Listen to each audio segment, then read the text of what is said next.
నిజామాబాద్ జిల్లా బాల్కొండ నియోజకవర్గం మోర్తాడ్ మండల బద్దంవాడలో రైతుల పరిస్థితి దయనీయంగా మారింది. పంట కోసి నెల రోజులు గడిచిన ధాన్యం కళ్ళల్లోనే ఉండిపోయింది.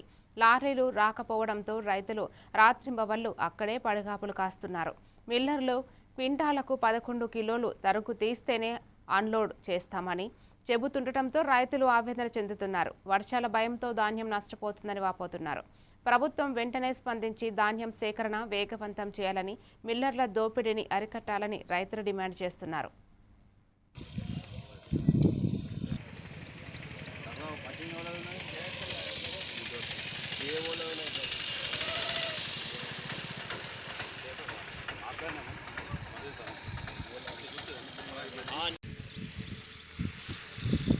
నిజామాబాద్ జిల్లా నేటి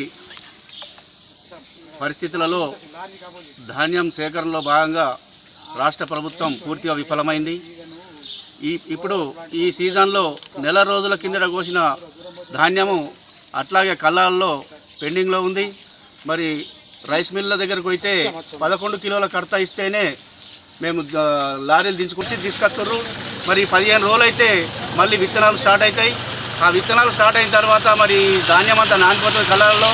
మరి దాన్ని ఏం చేసుకోవాలో ఈ రాష్ట్ర ప్రభుత్వం ఏం చేస్తుందో, రైతుల్ని మరి నిండా మూస్తుందా మరి లేకుంటే బతికిస్తుందా? పిల్లోళ్ళు కడత తీసుకుంటామంటున్నారు. రైతులు బతకల్లా సావాలా అని అరికోస పెడుతుండ్రు. సొసైటీలో వడ్లు ఐకేపీ సొసైటీ 2 జోకుతున్నారు, కానీ వారం అవుతుంది జోకి సంచులు. వారం రోజుల సంచి ఇంకా వేసుకపోతలేదు.